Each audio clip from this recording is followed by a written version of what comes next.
If you are told that there is a group of people that you can do anything to them, you can rape them, you can butcher them, you can burn them alive, you can do anything to their men, women, and children, irrespective. And not only that, you will not be held accountable for committing these heinous crimes against these people, but in doing so, after committing these sheer atrocities, you will go to heaven once you die. Over the last several months, I have seen numerous discussions about the fate of the people of Gaza. It is a tragedy, no less. But why is it so? So, today I'm going to discuss three reasons as to why this Gaza is ultimately a hopeless case. Three reasons and one possible solution right at the end. So, without further ado, let's dive in. Reason number one, the Prophet. Over the last 1400 years, there has been tens of thousands, if not hundreds of thousands of terrorist attacks that has been carried out by the Muslims towards non-Muslims. In most cases, completely unprovoked and completely towards innocent civilians.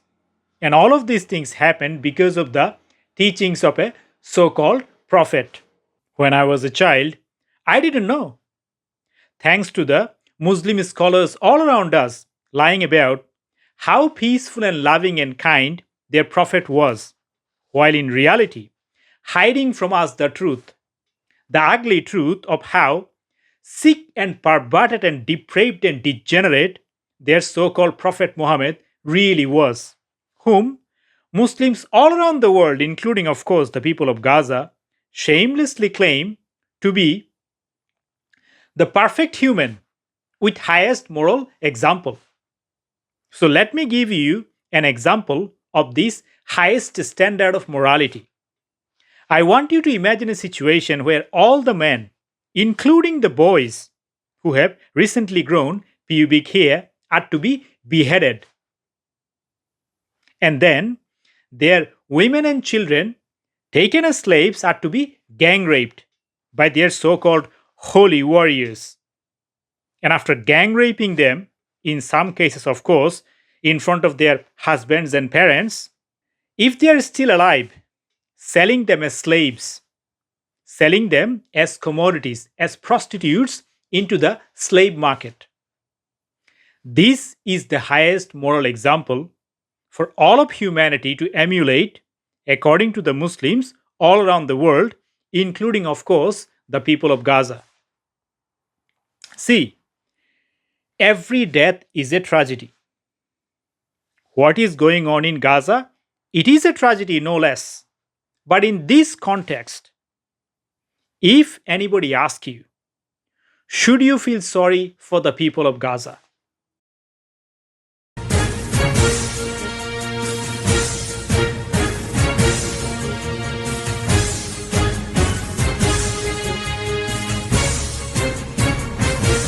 في أرضنا كابوسكم وبسيف قدسي موتكم بل تسألوا أحياءكم يروونكم ذل المنون فاستبشري يا قدسنا جيش وزحف طالعون يا قدس يا أم الحمى في القلب حبك قد نما نفديك دوما بالدماء يا قدس إنا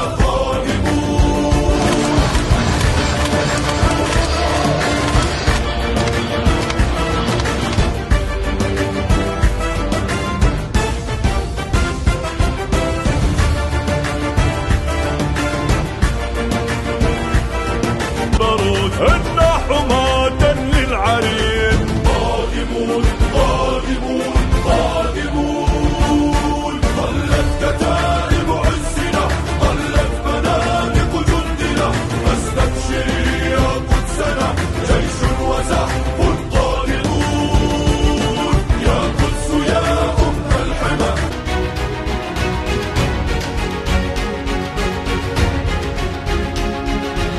Now, let's talk about the children for a moment. What exactly is their fault? Okay, now to address this question, let's put it in a slightly different way. what these children are going to learn once they grow up. See, if they leave, most likely that they will be brainwashed, they will be indoctrinated into hatred to become the next line of terrorists, the next line of suicide bombers. And if they die, well, then they will be used to serve the propaganda of victimhood. How do I know? أتينا لهم ليس لنرفه عن أنفسنا، ليس لنلعب، ليس لأي شيء. نحن أتينا بأرواحنا ودمائنا وجهداتنا وجرحانا فداء لفلسطين، فداء لفلسطين، فداء لشعبنا. كنا نسأل هتلر لما ترك البعض منكم كي يرينا كم أنتم خبيثون، كي يرينا كم أنتم خبيثون. من تحت الأرض نخرج إليكم ندق الرعب في قلوبكم، ومن فوق الأرض بصواريخنا نقطعكم أشلاء أشلاء، ومن فوق الأرض بصواريخنا نقطعكم أشلاء أشلاء. إلى الملاجئ يا فئران، هيا إلى الملاجئ يا ابن اليهودية يا فئران. See, not only that these children are learning to hate the Jews in the schools from their peers, but now that these bombings and killings are going on, guess what? It is going to further fuel up, further radicalize this generation of the youth. Again, show me an example in the past when these children were the champions of human rights. It never happened. Surely there is not many Nobel laureates coming out of that piece of land. So here is the dilemma. If these children sleep, they will become the next line of terrorists. And if they die, well, then there will be the necessary sacrifice. There will be the necessary sacrifice for their chosen leadership. And what exactly are you supposed to do about it? If you try to help them, if you give them money, billions of dollars from the hard earned taxpayers, guess what they're going to do? They will build tunnels. This is not their money. This money has been taken from every taxpayers. It is their hard earned money, taken from them without their knowledge or consent by the corrupt politicians, and then handed over to the people of Gaza with, of course, good intentions. Okay, with the intention that they will become civilized. But as a parent, if you teach your son or daughter to be suicide bombers, then I am the one, as an outsider, to teach them to be the champions of human rights, to be the humanist, to be civilized, isn't it? See, this Gaza is a hopeless case. I'm sorry to say, but this is a hopeless case. And as such, your worries and sorries will be better spent elsewhere than focusing here. Now, to be fair, there are people in our midst, in the academia or in politics, who downplayed, who lied about many of the issues of this Israel-Palestine conflict, and most importantly, the underlying issue of religious hatred. They distorted many historical events, crucial facts, and helped perpetuating these lies under the guise of political correctness, community cohesion, or some other fancy notion. They put the lives of innocent civilians in danger at the hands of extremists. Not only did they act as collaborators in perpetuating these lies, but in many cases, they paved the way to silence those people, the voices who wanted to warn about the danger of this extremism, by calling names or even words in some cases with cold-blooded murder, coercion, and intimidation. I have absolutely no sympathy for these people. See, the people of Gaza still have some sympathy from me. They are subjected to some very cruel circumstances. But the people on the left, the people who lied under the guise of political correctness to uphold community cohesion, I have absolutely no sympathy whatsoever for these people. Next, Do Israelis have a right to exist? Do Israelis have a right to self defense? See, Hamas didn't come just out of a vacuum, and to be fair, it came out of a lie perpetuated by some terrorists like Yasser Arafat. Okay, just like many other phony victimhood stories that exist out there, carefully planned and planted and manipulated, this is just yet another example. This is how being a perpetrator, just like Prophet Muhammad and his companions who deceived his contemporaries, nowadays the faithful followers of this so called prophet also lied to the world, tried to manipulate the non Muslims, taking advantage of their goodwill. Now, in the context of this video, my question is, should the people of Gaza pay for it? Now, if that is the question that I am supposed to answer, then my follow up question would be, if not the people of Gaza, who else should pay for it? Do Israelis have a right to exist?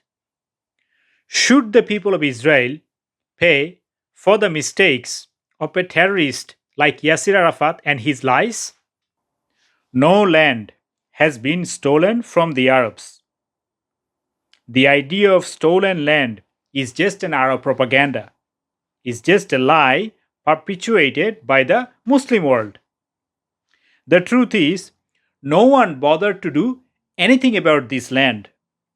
Let me ask you, let's say that you live in a house, and one day some thugs came into the house, violently robbed you, drove you out of that house, and centuries later you come back to that same place to find out that those thugs who drove you out of this house has left that place abandoned.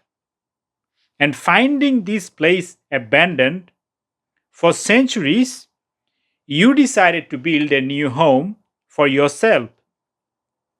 And now those thugs come back to your house and tell you that, oh, look, this house belongs to me. Is this what you call stolen land? I don't think so. You put your blood and sweat, you toil to build a beautiful oasis for yourself, a beautiful home. Okay? And now, these thugs, being jealous, being envious of your success, they want to rob you again. But guess what? They can't just come and rob you just like they did in the past, now because you are so strong. So, instead of engaging face to face, they decided to take the back door. They perpetuated yet another phony victimhood, another bullshit sob story, so that they can drive you out of your home, claiming that this land belongs to them and not you. See, neither the Ottomans nor the Britishers did anything about this land until the Jews purchased the land from both the Britishers and the Ottomans, with a dream of coming back to their original home and subsequently building a beautiful home for themselves. And now, guess what? This land, this new home belongs to whom? The Muslims. See the logic? They didn't do anything, absolutely nothing. They left this part of the land abandoned for centuries. After centuries of exile, when the Jews came back, now you have to bow down to the wishes of the Arabs to uphold democracy, community cohesion, secularism, and all this nonsense. Okay?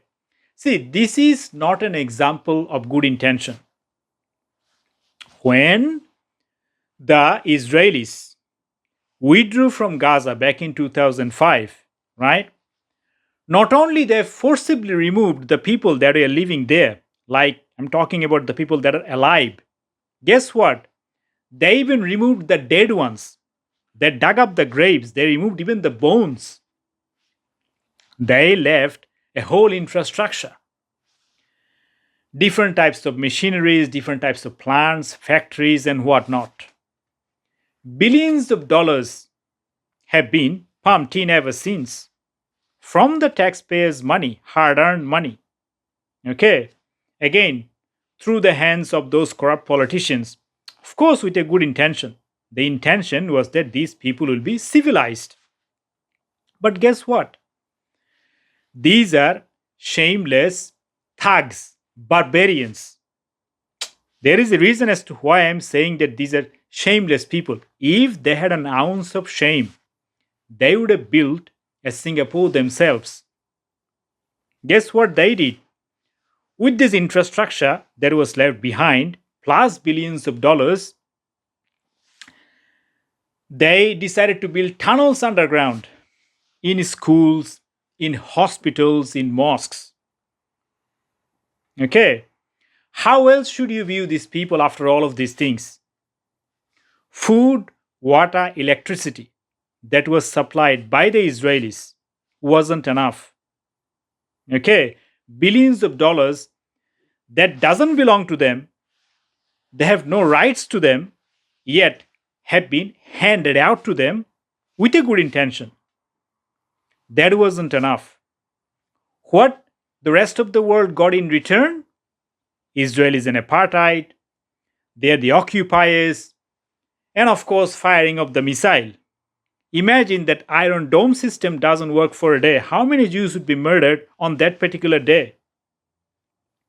Okay, they didn't decide to teach their children how to uphold those values, how to live peacefully with your neighbor. They taught in the schools, in the mosques, about the love of the death, okay, death and destruction, shahada, martyrdom. So, how else should I see these people other than calling them names, other than calling them shameless, like savages? Okay, this whole Israel Palestine narrative is yet another phony victimhood bullshit sob story perpetuated just like their prophet who raped, looted, slaughtered all the Jewish tribes during his lifetime when he migrated to Medina, and out of his hatred towards the Jews told them, his followers, that they should be butchered even if those Jews were hiding behind rocks and trees. This is just pure anti Semitism, pure hatred. That's the only way I see this whole narrative. Again, correct me if I am wrong. I apologize for using these harsh words, but how else should I see these things as an outsider? So, going back to my original question, do the Israelis have a right to exist? Yes, they have. Again, no land has been stolen from the Muslims, from the Arabs. In fact, all the Muslim land, all of them are conquered land. These are the lands where indigenous population have been violently subjugated. Violently, this land has been stolen from those indigenous population by butchering them, by slaughtering their men, women, and children, by wiping out this entire population, whether it's North Africa, whether it's Iraq, Syria, Lebanon, whether it's Afghanistan or Pakistan or any other Muslim country.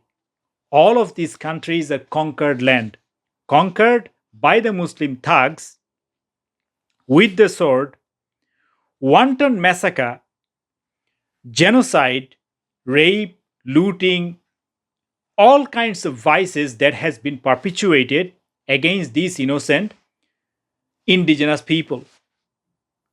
This is history, and as such, I have absolutely no sympathy for yet another episode of such wanton cruelty to be perpetuated against the Jews by the same breed of people under the guise of yet another phony excuse. The people of Gaza have been given enough, and they themselves proved that they are worthless, that they are hopeless. This is the sad story. And finally, we're going to discuss the most important issue, not just of Gaza, but for all of the Western world. It is called Dawah. What is Dawah? Is it a call to the prayers? Is it a call to the fold of the religion of peace? Well, you might be laughing, but it's a very serious matter. Okay. Or to discuss its glorious past, the glorious past of the religion of peace. Look, I don't want to say this, but I have to say this. It is a system of indoctrination. It is a system to indoctrinate children, men, women, elderly, young, regardless, to become the next line of suicide bombers. Well, that's the harsh reality. It is a call to jihad and martyrdom. It is a call to the love of death and destruction. Okay. This is an indoctrination into the love of hatred and violence rather than anything else. It is a system to bring the worst out of humanity. In schools, colleges, universities, and of course in madrasas, this idea of jihad spreads like a disease and poisons these children because of this dawah.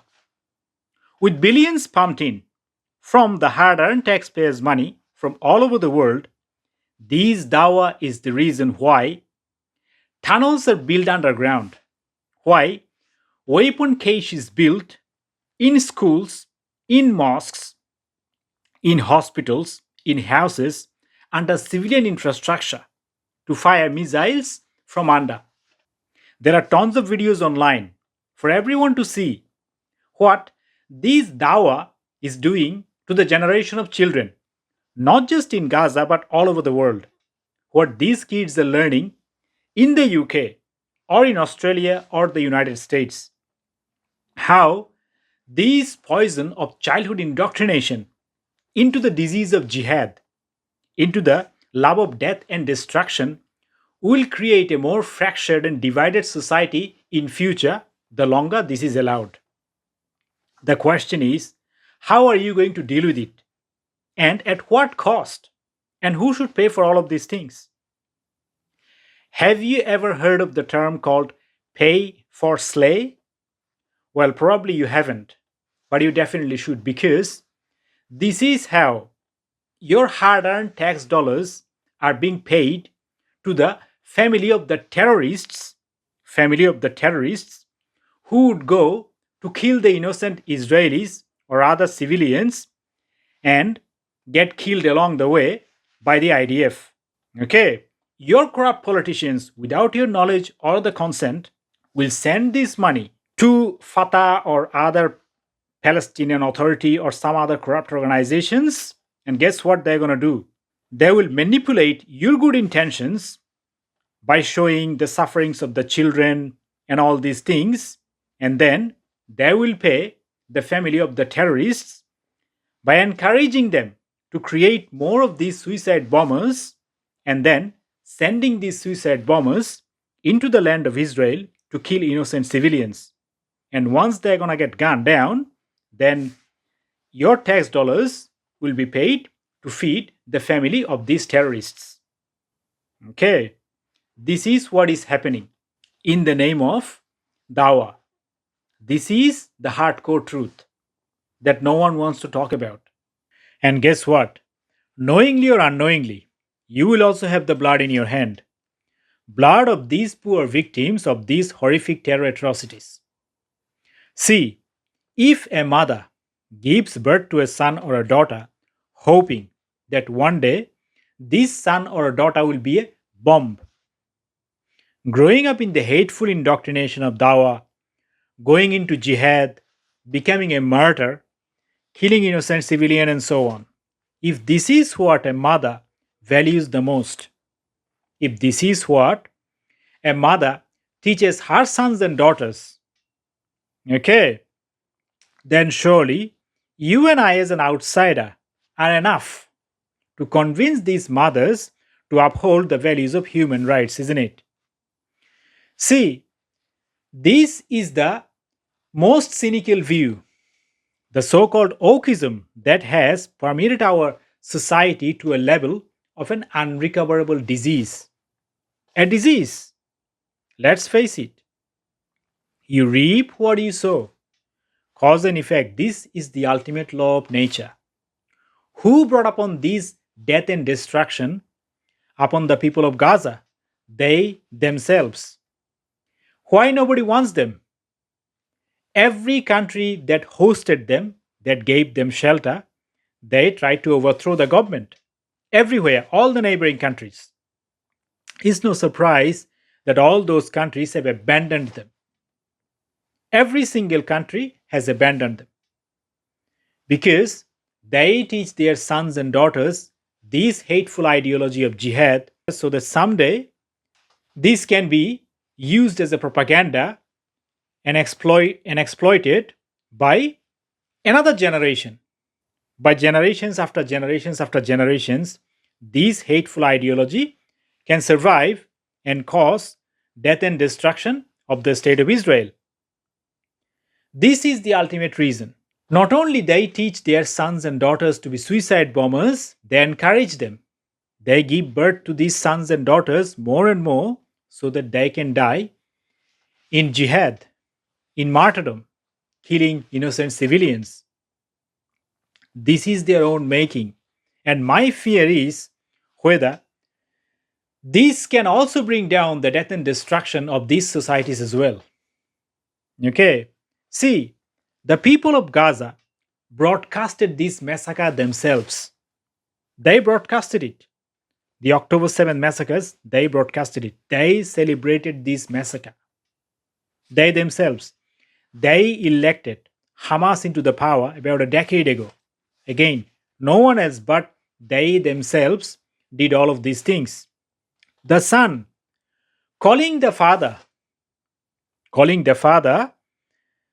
after killing 10 innocent Jews, that, oh, look, I killed 10 people. The father couldn't hold his awe. And the son was telling, give it to the mom, give it to the mom. The mother couldn't express her joy in any other way other than crying. She cried out of the joy when she heard on the phone that the son just butchered 10 Israelis in the most horrific, in the most sadistic and barbaric ways possible. The mother couldn't express her joy. She cried out on the phone as she was talking. This is what these kids are learning in their homes, in their schools, from their peers. Not only they are teaching their sons and daughters to be suicide bombers, they are actively participating, they are actively celebrating this hatred into the impressionable minds of these children. And with the alarming rise of anti Semitism all over the world, with so many sympathizers of these terrorists who conducted massacre on 7th of October, with so many sympathizers within our midst, I cannot help wonder what's going to play out on our streets in the next couple of years, if not in the next couple of months. They broadcasted the massacre themselves. It's not someone else. They celebrated the massacre. When Yazidis were butchered, okay, when Yazidis were butchered in tens of thousands, 500,000 displaced by the savages of ISIS, have you ever seen any of these protests being played out all over the world, not the least at Gaza? Have you ever seen? It never ever happens ever, does it? It never happens. I haven't seen once in my life when these barbarians butchered completely innocent civilians, a completely innocent community, the community of Yazidis. Not a single protest you saw happening anywhere on earth.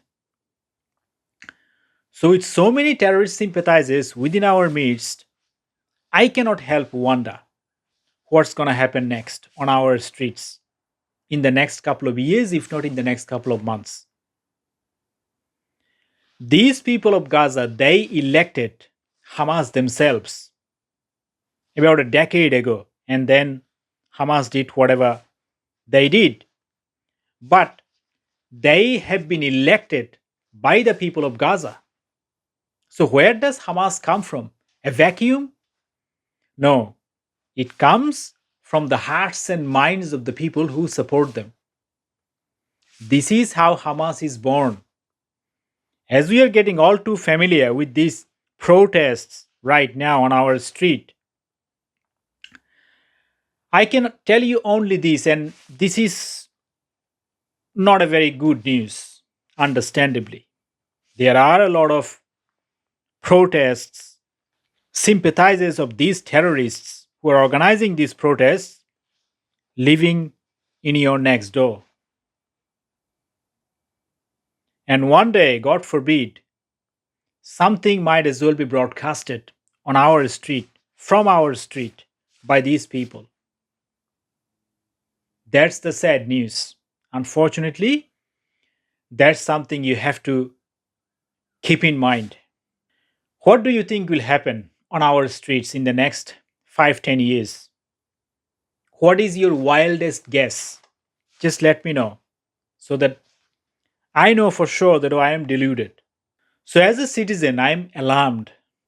I am very much alarmed, to say the least, out of all these chaos that are taking place, not just now, and what is coming in your way in the very next couple of months, maybe.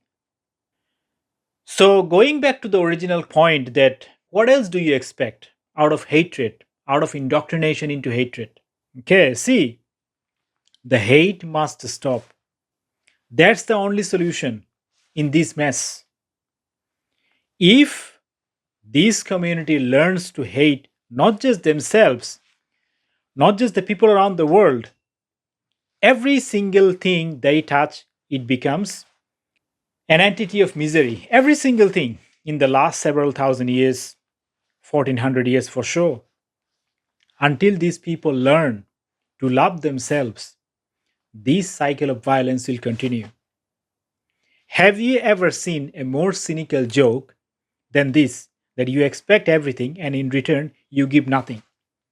Have you ever heard of a more cynical joke than this? What exactly these people of Gaza bringing to the table? You don't see many Nobel laureates coming out of that piece of land, do you? Not just in Gaza, all over the Middle East, North Africa, all over the world where Muslims are a majority. Have you seen Nobel laureates coming out of these places? Well, I don't. So, until and unless these people learn the, the literature of love, the love of life, up until they learn it themselves, there is no getting out of this mess. See, it is not our duty to fix every single individual, to look after every single individual on earth. They have to learn it themselves. First of all, we have to stop acknowledging the truth, that this is the truth. Until we stop hating ourselves, until we stop patronizing these falsehood, these lies, there is no way out of this mess. And they also have to learn how to live peacefully with the neighbors. They also have to learn to give up this ideology of hatred that has already caused so many deaths and destruction. Hate must stop. Thank you for listening, and I will catch up with you on the next one. Bye for now.